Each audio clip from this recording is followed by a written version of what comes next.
Okay. Good evening to all attendees, all speakers. Good to have you here. I am Ankush and I represent Marketing Exchange India. Marketing Exchange India is a series of webinar and conferences that would enable marketers to enhance their knowledge on various marketing subjects, interact with service partners, learn trends to improve their marketing plans, prepare effective marketing campaigns, and maximize the ROI. So today the discussion is on leadership skills that traveling can teach us, and we have Pranay who will be moderating this session. Pranay has a dedication towards events and travel. He has dedicated his travel diaries towards showcasing travel budgets with exploration of natural and historic beauty. He often explores untouched destinations and brings out the best ways possible, and enjoying these places. So over to you, Pranay. Thank you, Ankush. Today's topic is something pretty interesting the aspect that I've never explored, but thanks for Mex to getting this up and all the panelists who are on board. So being a traveler is so much more for me than just moving from one place to another.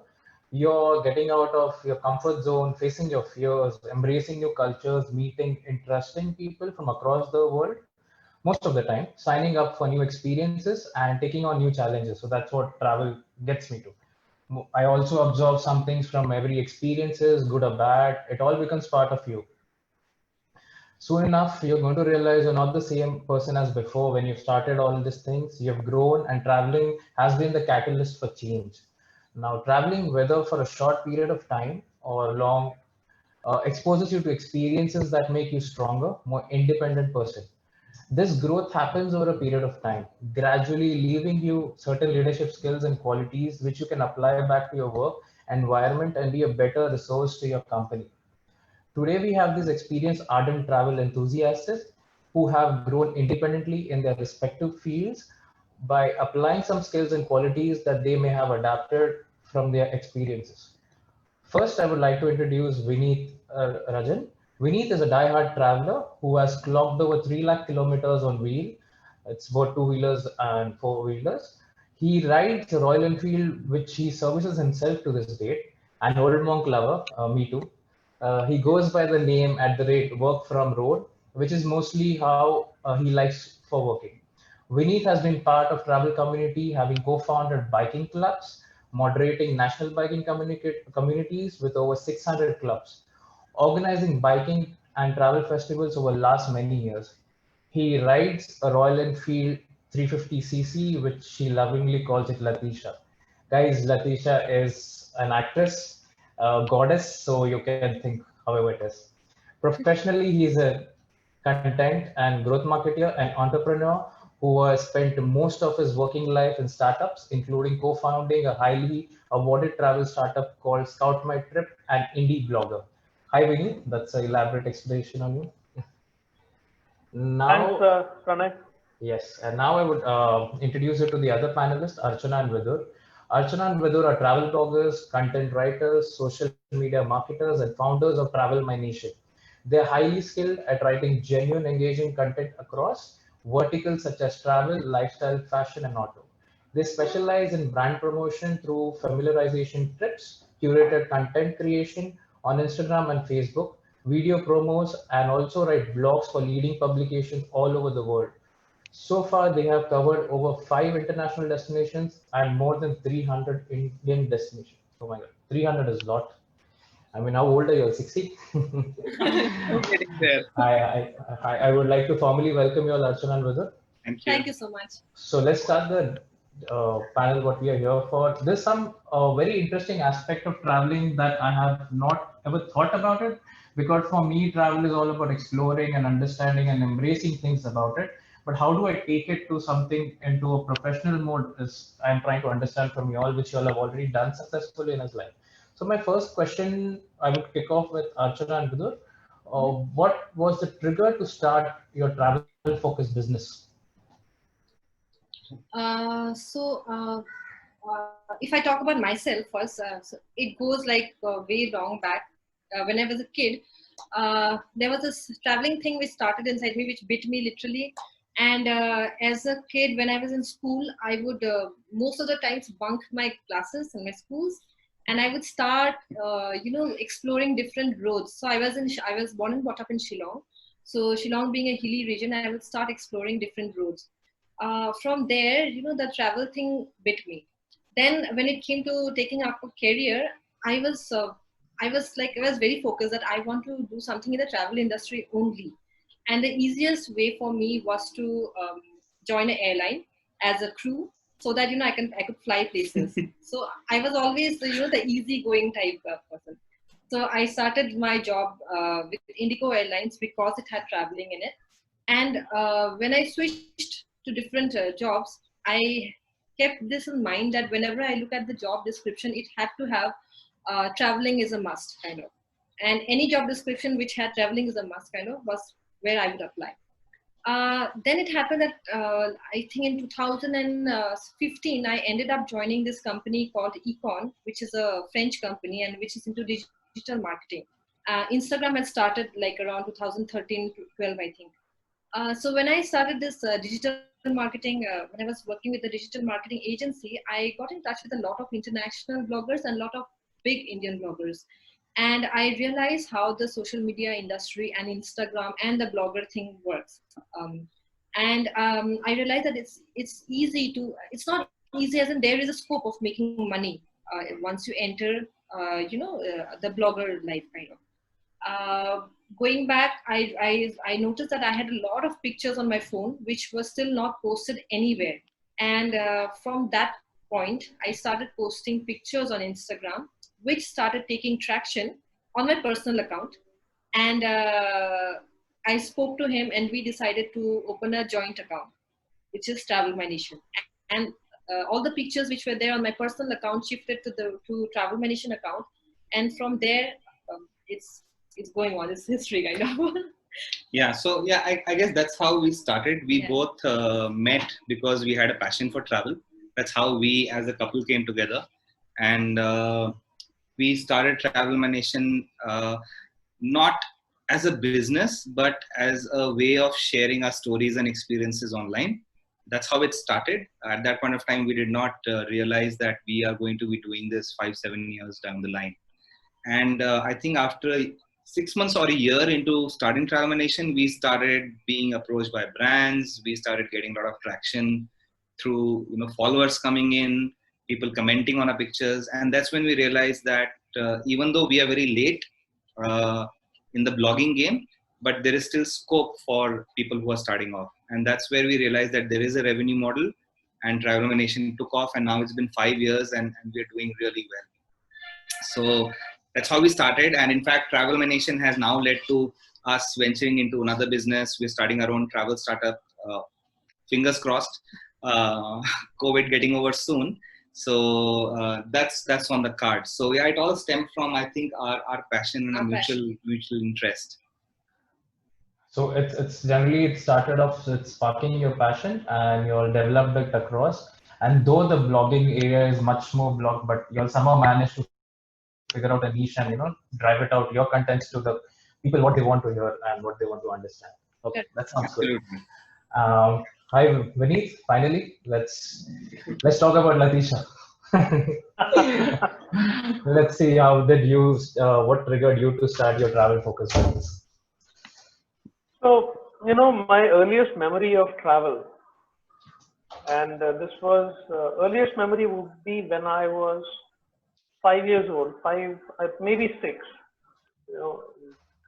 And what I remember most about these memories, starting from that age, is my dad used to wake me up uh, at around 5 in the morning, and he used to say, "Get up, we are leaving." Those were "Get up, we are leaving." So 5 words is all I heard. And if I didn't get up in 5 minutes, he used to just pick me up because I was a small little kid, right? So he'll pick me up by my legs, literally. And he will dump me into the car. And that is how I've traveled most of India. And I was a kid because I had to literally pick me up and throw me into the car, and we traveled. My first love affair, was with this thing called Suzuki Shogun.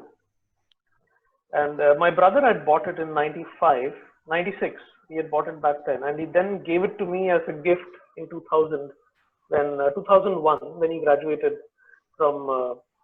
Sorry, he gave it to me in 2002. When he bought a car. Sorry, and that is when I started my engineering. And Shogun, if for those who are avid bikers, is a piece of machinery which kind of goes very fast, but then you need to sit down and fix it again because it would have fallen apart. So that was the specialty about Suzuki Shogun. So that is where I started really tinkering with bikes, because after every 100 kilometers, I had to actually sit and tighten all the bolts, nuts and bolts. But it was a pleasure to ride because it's a fast bike and it's very light and very agile. I then upgraded to a Royal Enfield Bullet, and which is where I really started touring. I really started exploring, and I started meeting people. And the distinctive thing about my travel was I spent a lot of time just interacting with people. Like some of the people I've met in travel during travel, like there's this grandmom in Shirdi. I'd gone there some 7-8 years back, and she was making paranthas outside the temple. And 7-8 years back, it wasn't as crowded as what it is now. Outside the temple also, and she was just making paranthas, and she's from Punjab. She's a Punjabi lady in Shirdi making paranthas with her son and family. And the stories I heard, basically they got a vision in their dreams, and they were told to go to Shirdi and do service. That's how they landed up there. So many such stories, you kind of hear when you travel, and that kind of really opens up your horizon. How you look at your view of the world, so to speak. And that is what got me connected in a lot of travel communities. I started biking clubs. I moderated the largest Royal Enfield community in India. So I got really involved in the travel community scene. And 2016, one of my friends, biker friends again, and we said, what was, both of us have this common problem, saying when we want to do a road trip, right, we like to plan things out. So can we build something that will help others plan their road trips out? Can we tell them where the bathrooms are? Can we tell them where they'll get better food on a dhaba, in a dhaba? Can we tell them where better roads are? Things like that. So we started building a tech platform. So we wanted to kind of solve this with tech and also put in a human layer. So that is essentially, we started building this. But the crux of this entire thing for me to start a travel venture was meeting people. And this thing about travel, which kind of, where you explore certain wild sides, which you usually wouldn't, where you step out of your comfort zone. Because end of the day, starting a business is also you stepping out of your comfort zone. So from that perspective, this was a marriage between passion, interest, stepping out of comfort zones, learning something new in all ways. I think my venture, which I co-founded in 2016, was a culmination of all of that. So that really, it kind of inspired me to move in that direction. So, but I still thank my dad for it. Yeah. I was coming to that. I said it all started with a bike. So you've been an avid biker all through, I'm a different kind of a traveler. I don't use bike that much. I depend on local travels, but it started with a machine, and now it's that love that has taken over, and how that has turned into your passion, and how you've taken it to the next level. Okay. So anyway, thank you, Dad. Even I thank my dad for traveling. Though he tells me 7 little words, he tells me get up or you get outside the house. So yeah. So it's the same thing. We all start from somewhere from scratch. So it's nice understanding two perspective of how your passion started and how Vidur and Archana started their passion. Now I'd like to address the second question, which is this session all about, and I'll address and start it with you. So what do you think are the key leadership aspects, and how does travel help you learn and implement these aspects in your business? Are you asking me? Right? Yes, you can start off with this. Okay, great. So, I want to kind of show a few pictures actually, if I can. I can share my screen, right? Yes, you can. I actually yes, you can. I want to share, 3 photographs right now, actually 4. I'm just trying to see how I can make it like a slideshow. Wait, I think I've got it now. 1 second.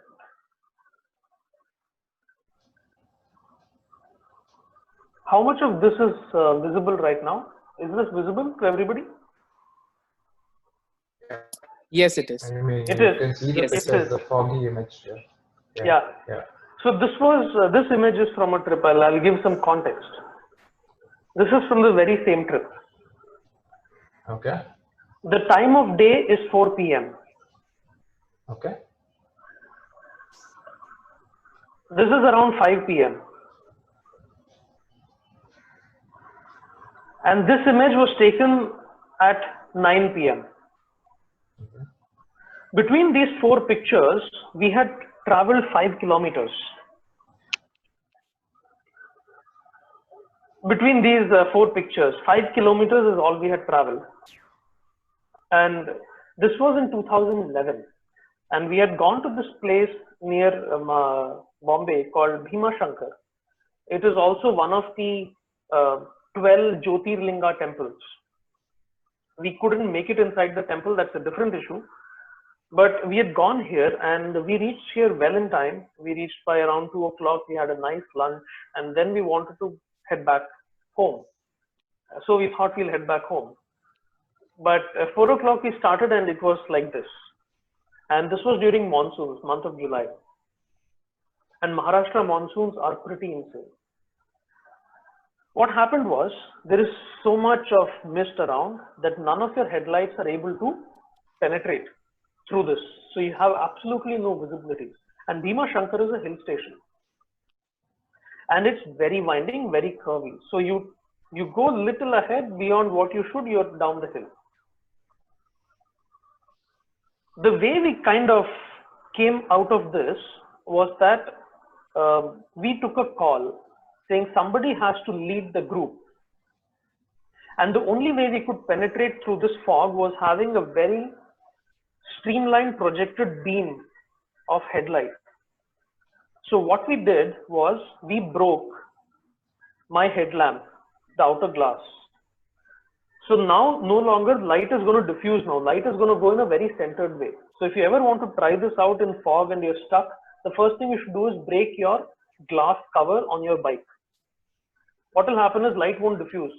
Light will go in a single projected beam, which is what we did here. Now, I can't see for crying out loud in dark.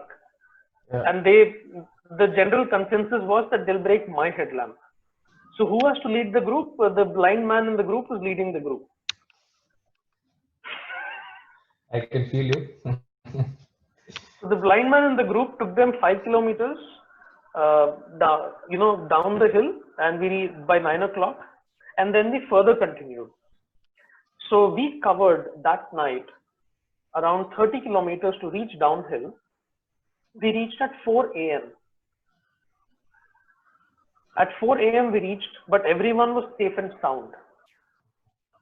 This situation here where we were caught, and there were people from all walks of life, and everybody was genuinely scared because we were not able to see anything.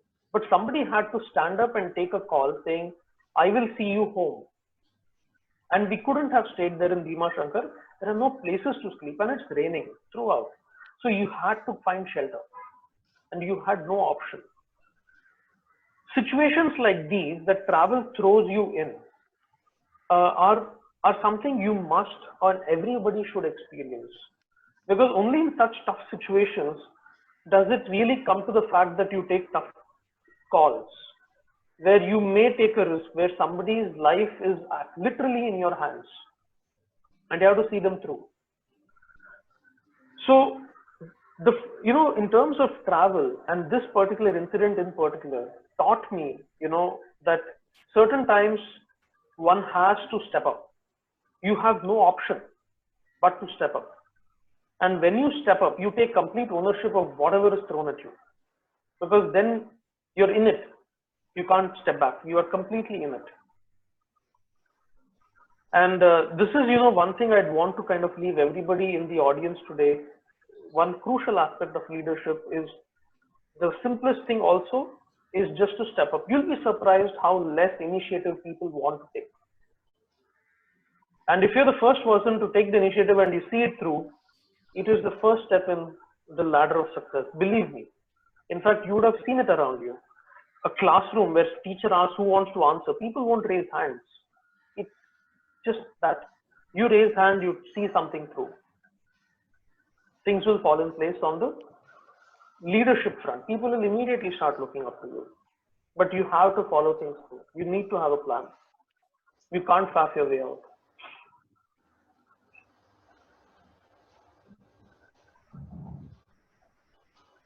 Yeah, so I've stopped my screen share. So from what I understand over here is you started up, it was a little bit of motivating yourself for others in terms of getting them safe and sound, and it was all about stepping up during that moment, and that made you, start focusing or the aspect of leadership that grew upon you, and you wanted to implement this going ahead in your life or in business. That is what we take away from there. Vinny? Yes, Pranay, indeed. Yeah. So you summed it up beautifully. That's exactly how, I would want to kind of leave the audience with this thought. First thing in terms of leadership is you need to take initiative and step up. But when you do this, always have a plan. Without a plan, I don't think you're going to go anywhere, and there is limited scope of really faffing around. Yeah. That thing reminds me of one of the thoughts that crosses my mind. It's a business thought where it's a genius without a plan will be defeated by a fool with a plan. So I guess that's what you're trying to imply. What you're saying, we have a plan. Yeah. Now coming to Archana and Vidur, you heard the aspect of thing that's coming from Vineet. Now, what is the key aspect of leadership according to you all, and how do you all learn and implement these aspects now into whatever you all are doing now? Okay, so I think even we will share. We made a proper presentation, so let us share that. Very short. One sec. But I am missing my office, so we can do this. So let me know if you can see it. Yes, we can see it. So I think Vineet touched up on the point that we wanted to start off with is planning, right? So everybody who travels, I'm sure whether it's for a weekend trip or if it's a honeymoon or a family trip, everybody plans, right? especially when your family, your wife or your girlfriend is with you, right? You have to plan. Yeah, you either go on online on an OTA website and book your packages, or you talk to your friends, or you ask someone else who's traveled, right? It's a pretty standard way of planning your trip. Very basic, very easy. But how do you plan a 180-day trip, right? A 6-month trip. So as you all know, we are full-time travel bloggers. We travel a lot. And 2 years ago in 2018, we wanted to go on a 6 months driving tour from Bangalore till the northern states of Himachal and Jammu and Kashmir. So the plan was for 6 months because she didn't want to just go for a month or two. She wanted 6 months, right? So how do you plan a 6-month trip, right? It involves multiple bookings, talking to hundreds of hotel guys, hundreds of brands, scheduling. There is no leeway for anything going wrong. And for a leader, I think, especially in what we do, planning is an essential element, because when we do trips like these, they have to be spot on. We work with a lot of partners when we travel. So a lot of our itineraries are fixed. So there is not much leeway for us to move things around. So in such a situation, good planning, good scheduling is critical to our trip success. So the trip that we did, a lot of it was work related. It was not just leisure. We worked with a lot of hospitality brands during that trip across 4 states. So I took 6 months to plan that 6-month trip. That entire procedure revolved around doing my route maps, distance calculations, where to stay, what kind of content we needed to create, and it basically is, I'd say, a very detailed, a very cumbersome process, but it is very essential to the success of the trip. Plus, because we started the trip around February, and we came back to Bangalore around July. So, because we were traveling to the northern part, we were covering winters. We would have touched probably summers and probably somewhere even rains. So, even the tiniest of thing, that is clothing, even that was very important. That we were carrying our summer clothes, our winter clothes. We were prepared for situations where probably if there is a situation where we do not get a hotel, because there we went into some places where there were no bookings done, because those are the remote areas, probably in Ladakh side or Himachal side. So we were also carrying our tents along, a few eatables, and a small cylinder with few utensils. I mean, you name it, and we had it in the car. So everything had to be penned down right from scratch, and then again we went through our list again and again to check, are we on the right track, if everything is fine. The only thing that was not planned, which we did not plan, was we did not plan to take our calendar app with us. That was deleted. For sure, that was deleted, because we did not want to know which day and which date it is, for sure. So that was the only thing which was deleted from our phone. But yes, a lot of Google Maps and different kind of maps were installed. Route planning, we had the hard copy, plus the phone was of course there. Internet, the data packs.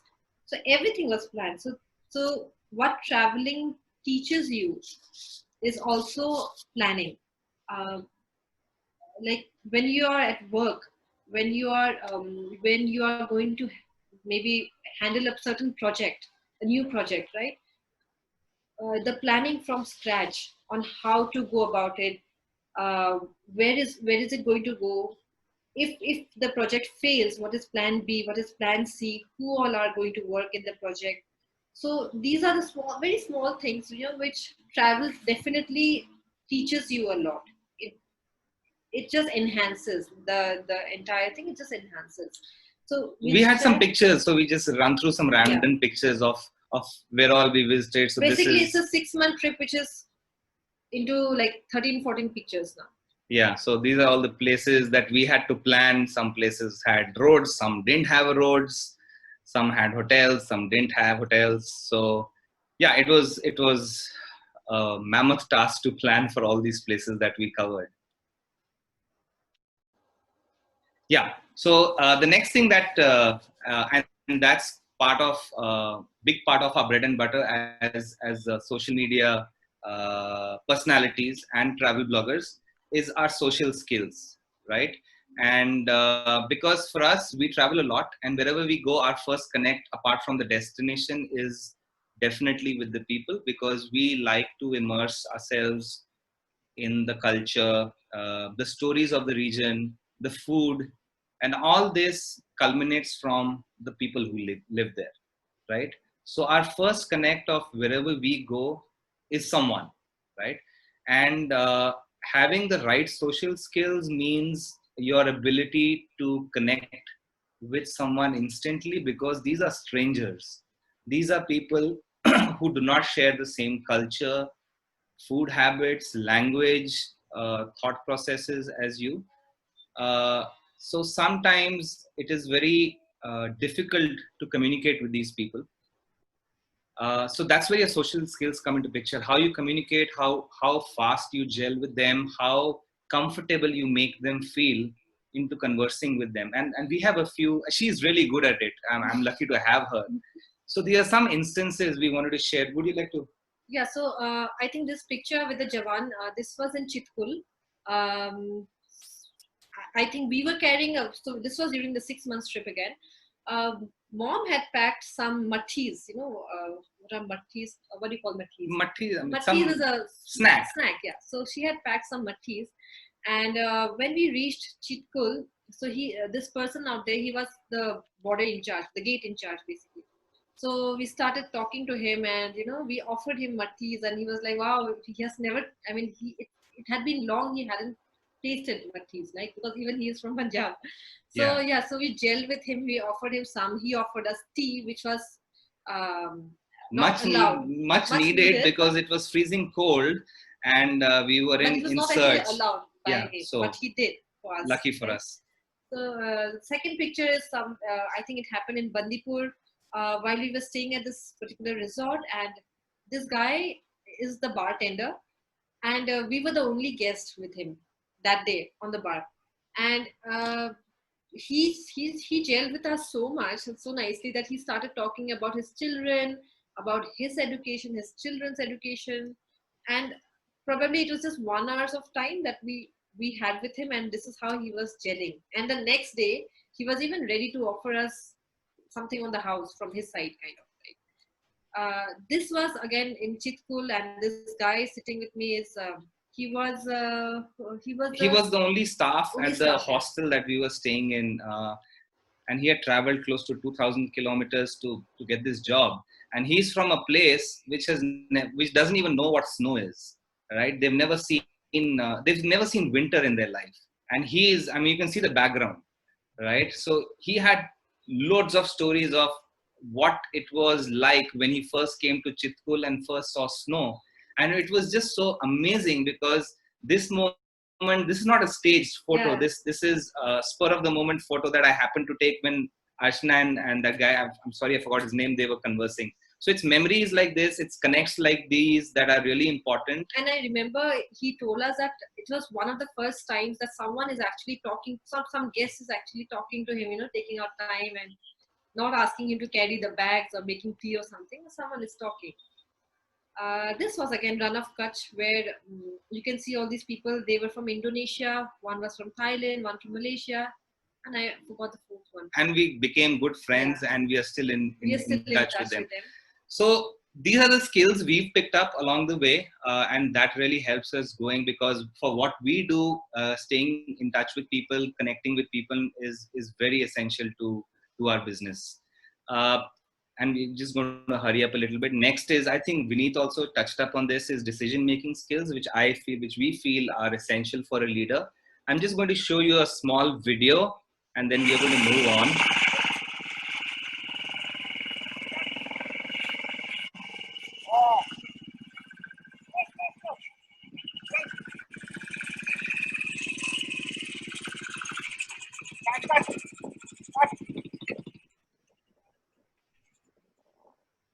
So this was a still we took when we did a winter ride to Arunachal. At that point of time, we did not follow the first point, which is planning.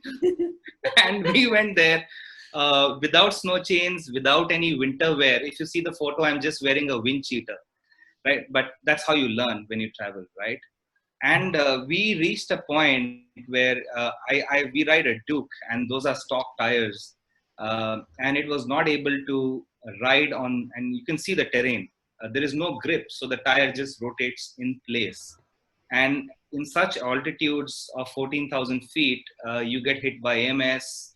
There are a lot of problems that you face. So we reached a point where half the group was saying, let's continue. Both of us wanted to stay back because she started having asthma because of AMS. So what do you do? How do you make a decision? So that picture kind of sums it up.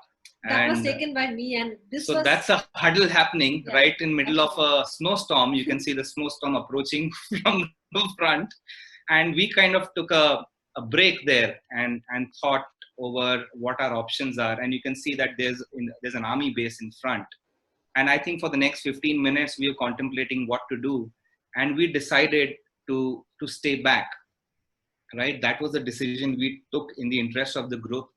Had we not, there was a blizzard coming, and we would have been in deep trouble, and we couldn't have ridden it. And what we ended up doing was we got into a truck and we covered the rest of our journey. So when you travel and when you face certain situations like these, it's very important that you take the right decision because when you're in places like these, in the mountains with snow conditions, it's not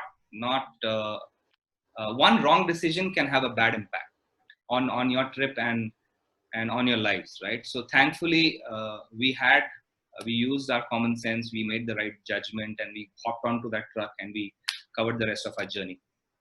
I think the last point is stress management. Would you like to cover this? I mean, I think everyone these days are into a lot of stress, especially for the COVID situation. So what do? I mean, you can't sit at home, thinking कि क्या होगा क्या नहीं होगा, business चलेगा नहीं चलेगा, खाना कहाँ से आएगा, पैसे कहाँ से आएंगे, right? You can't do that. So what travel has taught us is to have fun during such situations. It looks very nice when you say, okay, ye log the travel bloggers hai, they keep traveling. It looks very nice, but the fact is that it takes as we mentioned earlier, it takes a lot of planning while planning your trips. There are a lot of times when we both don't agree to each other, so there are we quarrel a lot. While we are driving or riding, we both get tired. We are humans, right? So when you are tired and when you have to like cover around 900,000 kilometers in a day, that really breaks your back. So those are the times when you need to realize that, okay, you need to lighten up the situation. And how? And that is by having a lot of fun. So these pictures were again, the first picture again was taken in Chitkul. This was a stressful moment again. Why? Because these guys, they were from Delhi School of Art. Delhi School of Art, yeah.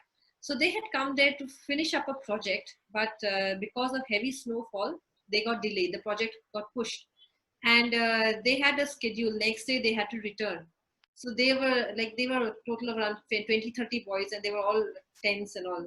And there I, like a joker, go up there with my guitar and stuff like that, and start lightening the mood. And that's how we ended up taking some pictures, basically just to ease out a little bit. The second picture again was the stress management.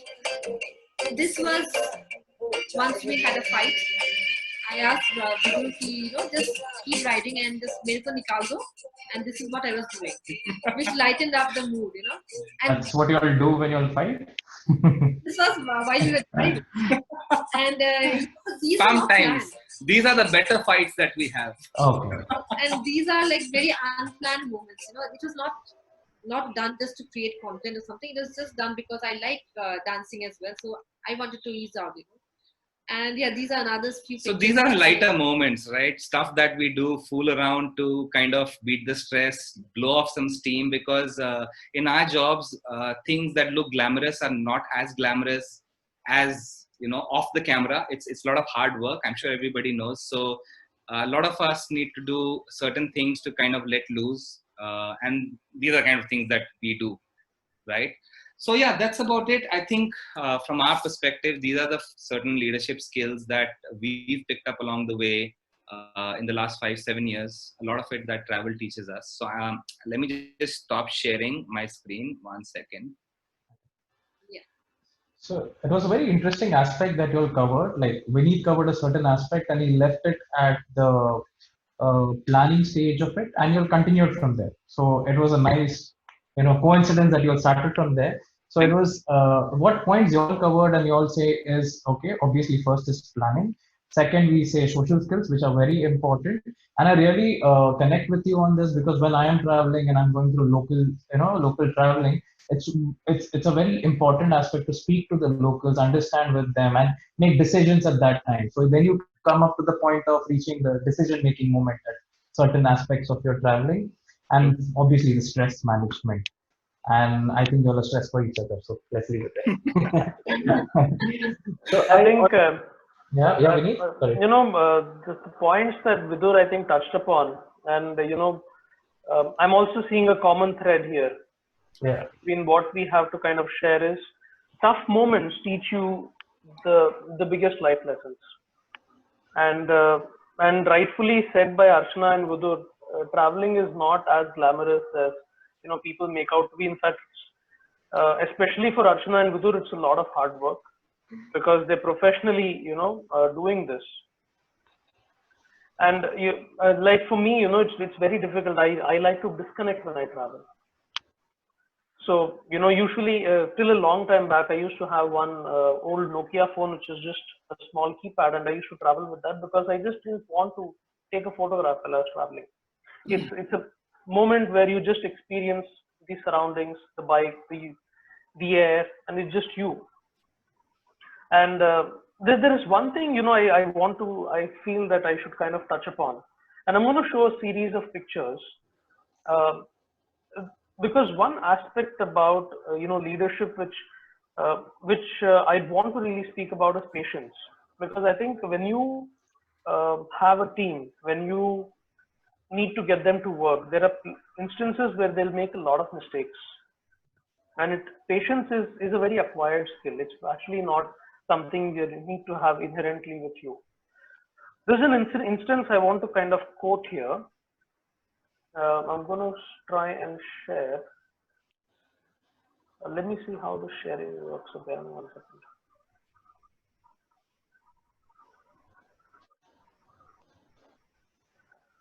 Is my screen visible? Yes, yes. Yeah. So this was, again, quite some years back. This gentleman here, his bike had conked off, and you see the gentleman in the center with his hands on his head, right? So basically, this ordeal had lasted around 4 hours, and we were trying to get his bike started. And the guy in the center had totally lost it. He's one of the bikers with us, and he totally lost it. But we somehow struggled and pulled his bike close to around 10 kilometers, and we reached this petrol pump. And this guy, meanwhile, was losing it. I mean, instantly, this is how this gentleman got his name as Yeda Anna, because you say that no dimag satak gaya kind of thing. That's how he got his name as Yeda Anna, because fully lost it fully. This instance, we had to take again, after getting him here, after 4 hours, we had to spend 3-4 more hours to kind of resolve the issue. What do you do in situations like this, right? You try and make the best of it. You have some fun. So here is where we are all trying to catch up on our sleep this way. So when you usually travel, you'll have some kind of a mat. So everyone is taking turns to kind of catch up on sleep, and while the bike is getting fixed. This is actually, we're just relaxing and chilling, because there's nothing else for you to do. You really can't do anything now. So when you can't do anything and things are beyond your control, you have to learn to try and make the best of the situation. And you need to kind of also realize that things will fall in place.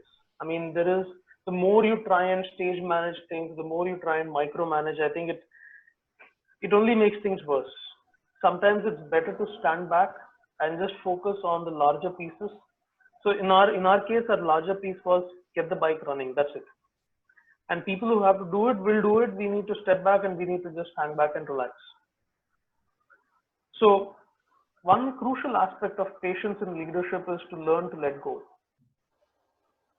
So you need to know when to do that, and you need to let the other person's skills and their learning to kind of come into effect. It's very hard for a leader to kind of do that inherently, but this again is not something that you inherently will have. It's an acquired skill. We need to practice it. And this is something that I feel is very crucial, because you'll have people from different walks of life. They'll have different grasping capabilities, different intellect levels. And if you all treat them as IQ 180 level people, things will be very difficult for them, which might end up making you a bad manager. So this, I wanted to share this. I think Vidur and Archana covered all the points beautifully. It kind of sums up everything. In case you still feel that there are certain aspects you want us to touch, happy to. I mean, this was a very nice thing. This is somewhere, even I feel I like this during my travels, being impulsive. And, it tends to take you on a wrong path sometimes. Being impulsive is good at times, but not always. You need to have this calm head. And when you're traveling along with people, I think also with patience, what you're trying to do over here is motivate them and keep yourself motivated and keep them motivated as well. And you're as good as, if you're as good as the person who is traveling with you. That is also another aspect of leadership that you need to engulf when we're doing this. Now, I just wanted, while we were discussing, I just wanted to understand how is there any difference that you learn in the leadership aspect when you're traveling solo or when you're traveling with somebody else? Is there anything else you learn, or the criteria remains the same? I mean, because solo, you're obviously dependent on yourself, but also you can learn a lot of things while you're going through. But when you're traveling together with somebody, it's like a responsibility. Okay, maybe the other person is responsible, you're responsible, but somebody has to be the responsible one and take the lead, as you said. So, Archana Vidur, how, when you all travel together or you travel solo, how does it differ, or is it the same thing that applies to you all the way when you all are traveling? No, I think it does have some differences. Before meeting Vidur, obviously I was traveling solo, and things that have maybe a few things that have changed once I started traveling with Vidur is, as you said, responsibility. Earlier, I was the only person responsible for myself, but now we both are responsible for each other. There are situations when he might not be able to take the right decision, when I might have to step in, and vice versa again, right? So decision making skills. So earlier when you were traveling, you are free. I mean, you could do anything. It's your decision. You take the right decision or the wrong decision. It's yours. But now I have someone with me, so my decision is going to affect him as well. So and hasty decisions has stopped. Earlier, I was taking hasty decisions, but now no. I really think about a certain scenario or a certain situation, and then have patience and calmly think about the situation and then take the decision. Earlier, that was not the scene. Mm, yeah, and I think for me, I would say that there's not much of a difference, because I was also doing solo, and then we got into couple traveling. For the for lack of a better word, I think the intensity or uh, the awareness of the consequences changes, right? So, for example, if I talk about things like planning, right? How well planned my trips were when I was solo compared to when I started traveling with Archana, the level of planning changed, right? Uh, Factors of safety were always there, but because I have a girl with me, the quality checks, the steps increased, right? So, in my opinion, yeah, there are changes, but only in the level of or the intensity that's changed. That's Vineet, can you quickly sum this up in your terms? How is it any different, or you experience something different? I think Archana and Vidur summed it up really well. I think both forms of travel are very different. The group travel bit is an immediate connect with respect to leadership, because I think it puts you through the test uh, like any organization would. So it's a very straightforward and simple thing. However, solo travel for me has been a great learning experience for me to kind of evolve as an individual, which can then translate into how I would want to work with a team or lead a team. Okay. For example, when you travel solo, you need to be, extremely conscious about your surroundings. There are safety issues concerned. You think in a different way. You sometimes learn to let go. So there are things when you travel solo that you evolve as a person, and it's very hard to pinpoint saying this is that one quality that you kind of learn when you travel solo. It's actually not. You evolve as a person. It's a very very big step. So for a leader or for a manager, I think both forms of travel are very crucial. In fact, if you want to be great at leading a team when you travel or as a company, I think solo travel is something you should do first, because that's when you really introspect. That's when you really go about discovering yourself. Because I think the first step towards change is also discovery. So discover first and change later. That's essentially what I would want to say. Discover through solo travel, change if, implement that change through group travel or in your own work group or in your team when you work? So what I take away from both the experiences is when you're traveling solo, I guess you're trying to learn and educate yourself, and you're taking away things with you. Yeah, And when you're traveling with somebody, it's almost like you're half prepared, but on the way you need to carry along people along with you, and you yeah, implement things. I mean, you're correct. learning and implementing at the same time. So both the aspects are good. In your consideration, you say we travel solo first, and then we travel with friends, and then we go into the next aspect of Right. it. I mean, it's basically seek and learn. So that's very interesting how this thing works. That was pretty in good insights from you all on leadership now.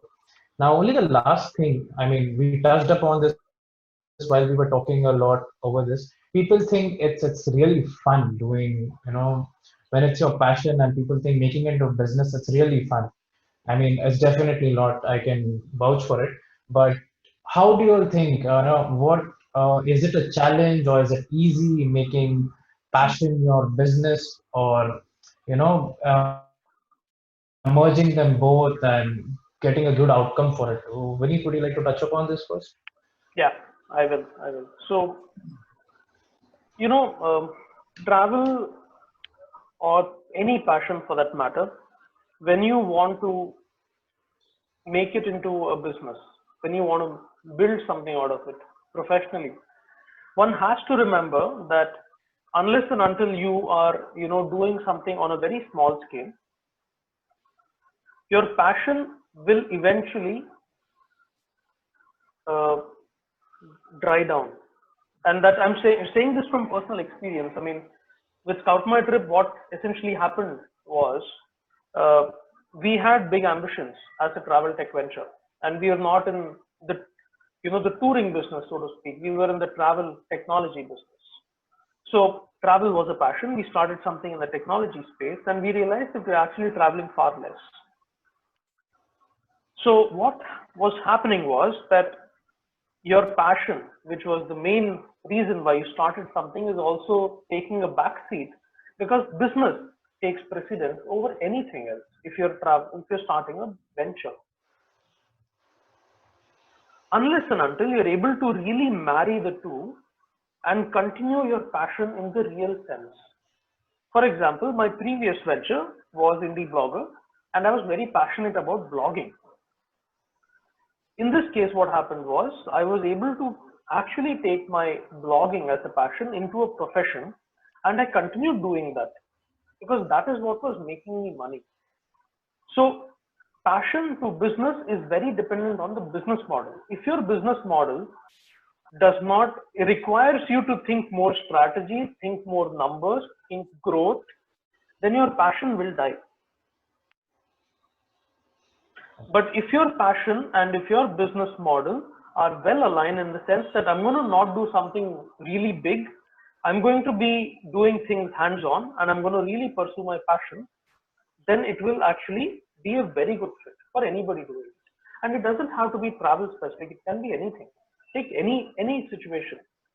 No founder today of a successful venture will ever say that I have pursued my passion and I'm living my passion. End of the day, Sachin Bansal of Flipkart, his passion was not selling books, Yeah. right? I mean, similarly for any of the other guys that we see here, their passion is not their business. So if you look at that way, or somebody who's very passionate about helping women earn money, and they started a venture where they're able to create like a marketplace of saris and things like that. End of the day, they're not doing that. They are focusing on core numbers. As आज धंधा कितना हुआ है, it will come down to that. It will. So, I mean, in fact, that is also the reason why I actually took a step back from Scout My Trip, and I'm now in a more advisory position with Scout My Trip, because I felt my passion was actually not getting the due due attention it deserves. Okay. And that's my side of the story, because it's very romantic to say that, you know, you're pursuing your passion and you're living your dreams. But the fact is, if you want to make something big and you want to like leave a mark on this world, right? There are very few avenues for you to kind of explore. Very few avenues, and the business model plays a very crucial role in that. I really like the word, how you use the word romantic over here. Taking a cue from that, Vidur and Archana, how is your romance with the work going on? So With your passion? it's a romance where the fire is still burning, and it Okay. always will, right? I understand what Vineet said, and whatever he elaborated on is the reality, and there are very big examples all around us, right? But there is another side to it, which is also the reality, and we are living that reality. So does passion translate into a business for us? Yes, it does. But I would also like to add to what Vineet said. Passion has to be supported by the right business model, because whatever you do, if you're pursuing your passion, you obviously need to make money, right? That's a given. You're not going to do it on your own dime, right? So, and we've learned this over the last few years, because we did a lot of things unplanned into our journey as travelers and content creators, which is why we listed planning as number one. Is that yes, we have a passion for traveling. That is our calling. That is what we are going to do. For us, that's a given. There's nothing going to change that, right? Whether it's blogging, whether it's having our own travel company, whether it's working for a travel company, those are secondary. But for us, our passion is traveling, and that's a core which drives whatever we do. That's decided, right? Now, what Vineet said is, and I agree, is how do you turn your passion into something that will help you sustain for life? And we feel that that is where a lot of people get lost, right? Yeah. Lost in the sense that a lot of people in their journey to follow their passion don't figure out how it's going to win their bread and butter, A. And the second is what Vineet touched upon, is a lot of people are so driven by their passion, and their passion translates into numbers and targets and goals and desires, like he mentioned about Flipkart, that suddenly your passion is not what's driving you, it is something else, right? uh, Luckily so far we've fallen into a middle bracket, right? We don't come under any of these two categories, and that's why we've been able to uh, do Travel My Nation for 5 years. That's why we are starting our travel company Motoverlanders very soon. So yeah, but the key is, as again Vineet mentioned, striking a balance, right? Passion is not going to, he said passion dies down. uh, we would kind of disagree, because deep down we realize that, that's it, that's our calling. Travel is our calling. There is no way that we are going to be doing anything else. I'm not going back to my sales job, or she's not going to go back to her influencer marketing job. No, that's not going to happen, come what may, right? That's a resolve that we took. And there have been weak moments recently, thanks to COVID. Yeah. A lot of weak moments, right? But that's when the fun part comes back. That's where the Stress fun part management. comes back, and that's where the passion that we have kind of guides us. That's our light at the end of the tunnel. That what we have in our hand, what we have is our passion, our drive, our resolve, and no matter what, that is going to take us towards what we want to do, right? And that's what's helped us over the years. Yes. Right? Yeah. You want to add something? No, I mean, even for that matter, for the new venture that we are starting, so the way that we have planned, because it's a travel and tour company that we're going to start, the way we have planned is that no matter what, we will be traveling with the groups, right? So basically, it's going to be a guided tour. So the travel part is taken care, kind of. We are traveling for sure. So we have figured out that balance as of now. Not sure what else we can do there later, but yeah. So as of now, even if we are starting something new, we are ensuring that we are going to travel, boss. Whoever comes, whoever our clients are, we are going to travel with them. And we couldn't have found a worse time to launch a company. Yeah. Yeah, I get that. And I'll be very honest. Our first tour was planned in June, right? We were about to start advertising in March when the lockdowns and all and began. It was a big blow to us because we are a bootstrapped company, right? And it's taken a lot of effort in terms of money, time that we've invested into our company. Opening a travel company, I'm sure Vineet knows, is not a piece of cake. It's a lot of hard work. And this comes as a big blow to us. The lockdown was 3 months, but the effects will last maybe for another year, right? It's going to last for a minute. At this point of time, sensibilities tell us that drop this, get a job probably, or do something else which will get you instant money, right? But our passion tells us no. You wait it out, you weather it out, things will become normal. And when they do, that's when our opportunity is. Then travel industry is going to boom again. So, and that's what we're going to do. I guess it's interesting how we started off and how, again, something what Vineet said, we're implementing that. It's like patience. Now, this is a moment to show your patience. But I also like the two words that you'll have used. Vineet is talking about, being romantic or romancing your passion across, and while you merge it with your business. And from what I take away from what you're saying is the calling. Understand your calling while you're doing this. You can't say, I also agree with you, can't say the passion, or neither, I don't think Vineet wanted to say it in terms of passion is going to die, but the business aspect of you makes you go a little further away from the passion aspect of it. Absolutely. And you just need to understand and balance it right. That was, guys, great understanding in terms of how travel literally gives you in terms of leadership and what you can take away from it. We have a couple of questions. Would you like to touch upon that? Sure. Yes. First is by Arvind. I think Archana Vidur can take this. How to become a travel blogger? Okay. So for starters, can I type an answer to Arvind? Will that be okay? Yeah, that's fine. I have a link to share. So Arvind, if you're there, coincidentally, we just did a session yesterday on Instagram about how to start a travel blog. Yeah. It's a 1 hour session.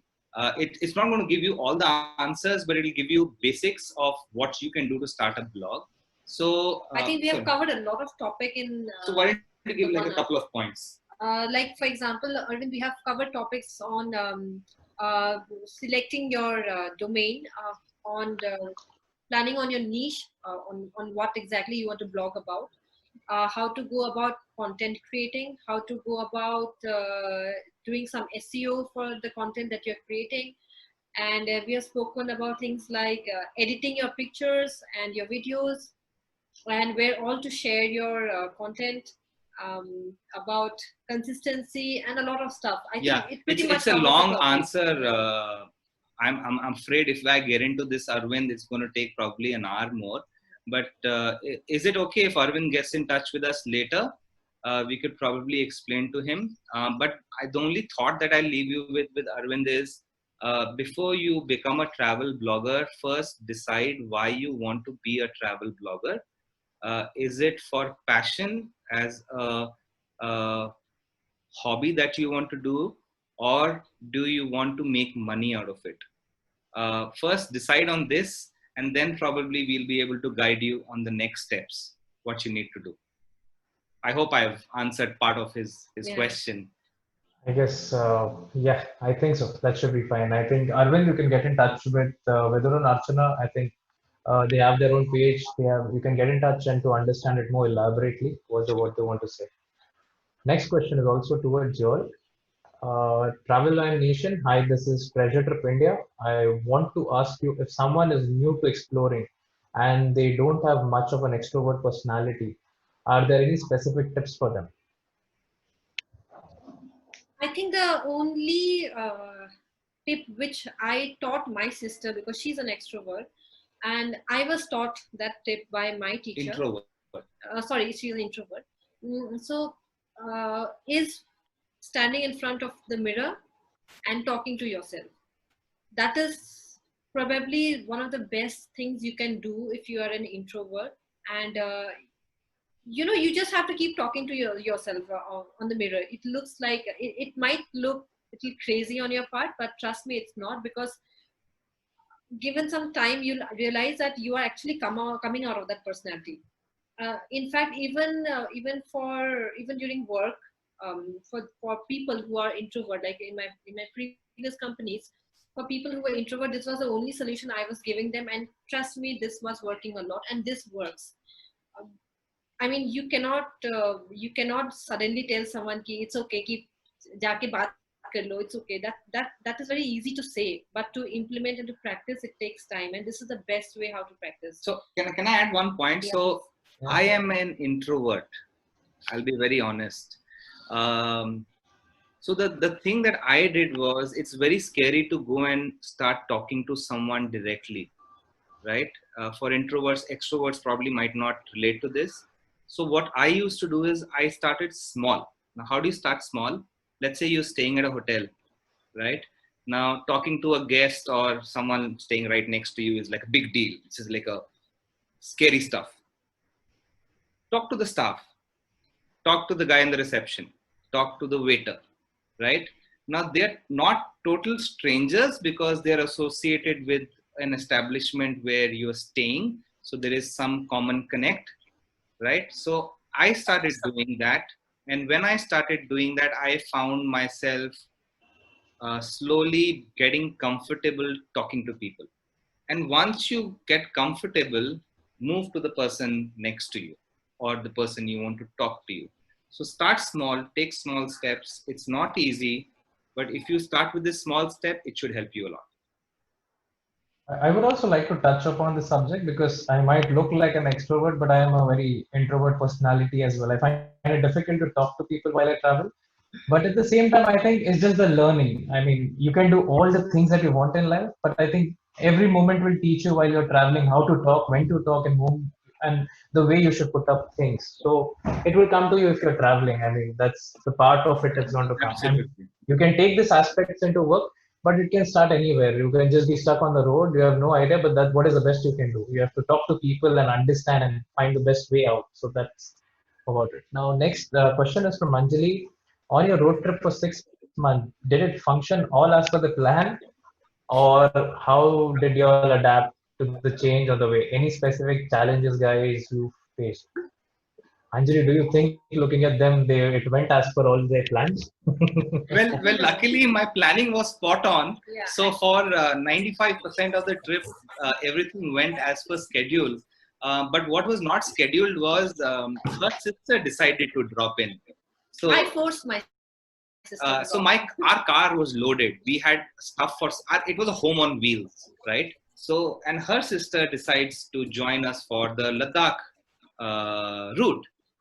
So I said, fine, we can make space for one person.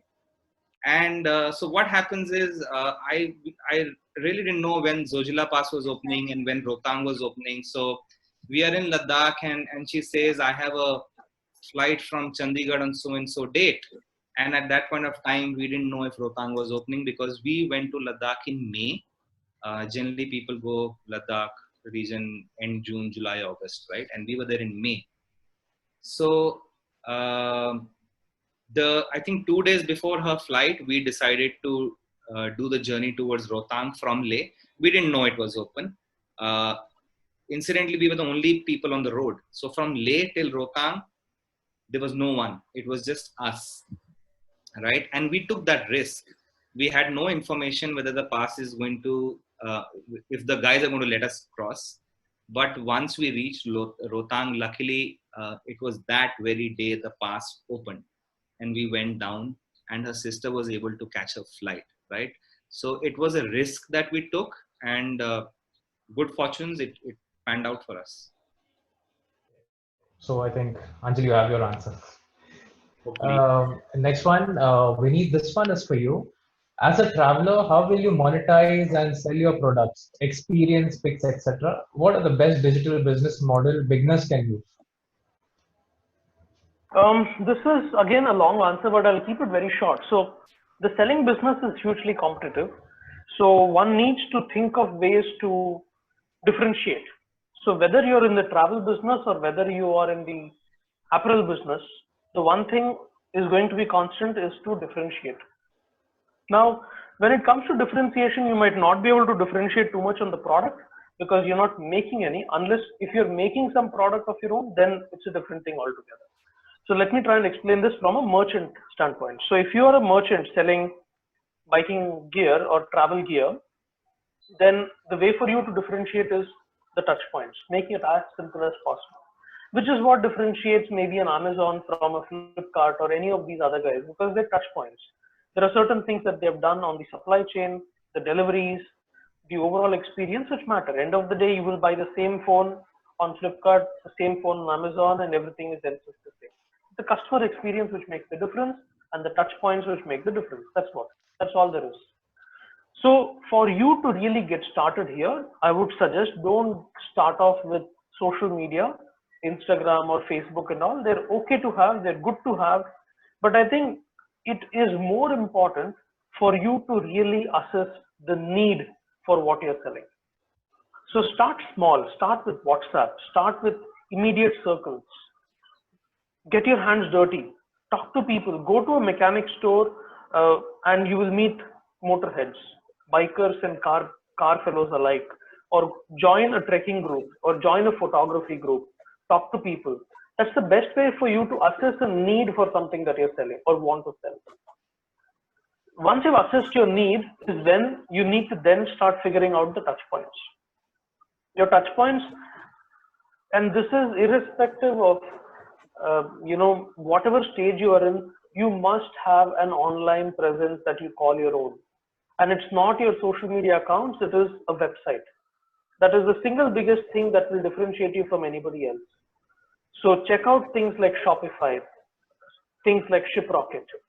All these platforms are very simple. Etsy. These are very simple platforms for you to start selling online. Even if you don't sell online, it gives you a property online, a real estate online.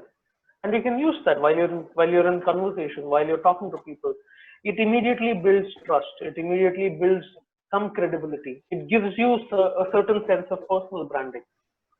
So the way to really do this is first assess need, talk to people. Second step, start small, go through WhatsApp, go through personal groups, channels, communities. Third step, first look at a website, and everything else is a distribution channel for you from there on. And then things will grow. The moment demand picks up, people start placing orders, you'll figure things out. So in short, to summarize this, we're saying, 3 steps. Yeah. Figure need, start small by getting dirty. I mean, WhatsApp is the best way to do it. Third, start a website. Start from the grassroots level. I mean, that's wherever you start. Yes, wherever you start. Maybe there is no need for this. And I think it's nicely what you put up is assess the need and the want. I mean, what is it? You need to assess that to understand it much better, rather just going out there on social media and publishing what is you need. I get, yeah, that's a nice way you put it up. Mahesh, I think you have your answer from Vineet. A last question for both of you all. By Rutika, describe travel in one word. It is very difficult. One word. You'll have one word, describe it. I think I'll call it. To get that one word, I'll have to think about for 10 minutes. I think travel is oxygen for me. Yeah, oxygen. You went the scientific way? Yeah, I went. What about you, Vidur?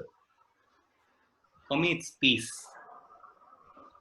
It's peace. Okay. I thought you were going to say she's sucking the oxygen out of me. Anyways. That's more than one word. Can't use that. Yeah, I know.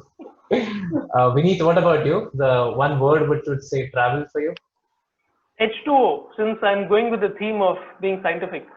I'm going to be more philosophical when it comes to me. For me, it's more seeking. I seek things when I'm traveling. So for me, that gives me a different dimension of traveling. So Ritik, I think you had asked for two answers. You got three. Okay, guys, we got to conclude this. It Yeah, I was know. pleasure connecting with you all over this and understanding the aspect and things that we can learn while we are traveling. And to summarize all these things, the important points of leadership, what I have taken through, and I think most of them is stepping it up and leading from front, motivating ourselves, carrying the herd along with you, be creative on the way. Planning is the most essential part if you're going to set out to do something. Your social skills do matter. End of the day, it is important. It does not matter. I would not say you're an introvert or an extrovert, but what you do in that moment and when the moment is calling is what makes things out of it. Your decision making skills, you need to keep learning from the situations that's been thrown at you just can't say, okay, I've prepared myself, I'm going to go with this is the mindset I need to follow. You're exactly what they did with the bike during the snow. That was learning. They were learning and they adapted through it, adapting and managing the stress. With that also comes at a very important aspect, and something that I need to learn personally is patience. So I'm going to go ahead with patience for myself that I learned today, which I think is hard to come by for me, but I'll try. And it was a nice way you all put up when I talk about how to inculcate your passion in business. You said Vineet came up with a word romance. I'm stuck with it. I don't know. I think I lack in my life. But okay, that is romancing your passion with your business. That is needed, important. And I like how Vidur and Archana said is the calling that needs to be heard when you're trying, when you're trying to lose out on your passion. I think the calling should remind you, why did you do this and why are you doing this? So guys, absolutely thank you so much for being here. It was good learning from you all, from your experiences. I'll keep following you all. I think whoever has attended it, please follow them, follow their traces. It becomes easy when somebody has already left the footprints and you just need to follow. Maybe you can do something better. You get innovative on the way. That's what you learn and you keep expanding. So thank you guys. Thank you for being here. Thank I'll you pass for it on. having us. Yeah, I'll pass it on to Ankush now. He would like to say certain things. Okay. That was a wonderful session. Thank you, guys. Thank you for your insights and being with us for this evening. I'll just quickly thank our partners. Give me a minute.